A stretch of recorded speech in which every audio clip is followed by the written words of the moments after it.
माझ्या सगळ्या चांगल्या सवयींबद्दल आज मी बोलणार आहे. माझं लग्न झालंय, पण लग्न आधी मी कशी होते किंवा घरामध्ये माझा वावर कसा असायचा हे तुम्हाला आता माझ्या आईकडे बघून समजेलच. ही पाठीमागे बसलेली माझी आई आहे. तर पूर्वी कसं होतं, सकाळी माझं ऑफिस असायचं, 8:30 पावणे 9ला मी घराबाहेर निघायचे. तर रोज सकाळी 6 वाजता उठायचं, आंघोळ करून खोटं काय आंघोळ करायचे. उठल्यावर आधी स्वतःसाठी आंघोळ करून मग जरा देवासमोर शुभंकरोती उदबत्ती लावायचे, प्रार्थना करायचे देवाकडे सगळ्यांना चांगली बुद्धी दे. आणि मग त्यानंतर आई बाबांना उठवायचे, चहा करून झाला, चहा टाकून झालं की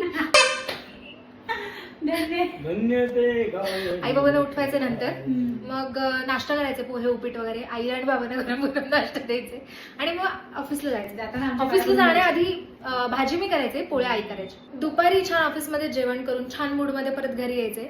घरी आल्यानंतर आई माझी कणिक मळून ठेवायची आणि थोडीशी भाजी चिरून ठेवायची. घरी आल्यावरती आमच्या तिघांचाही पोळ्या आणि भाजी करायचे. आईला जरा आराम द्यायचे, तिला म्हणे दमू नको, तू जास्त दमू नको, गुडघे दुखतायत तुझे. आणि मग आम्ही तिघजण जेवण करायचो छान. आधी हातपाय धुवून देवासमोर उदबत्ती लावून प्रार्थना करून मग मी जेवण बनवायचे आणि आम्ही जेवायचो. नंतर रात्री झोपताना छान आईबाबांच्या पायाला तेल लावायचे, मालिश करायचे. काय विचारू नका, किती खरं बोलते बाई.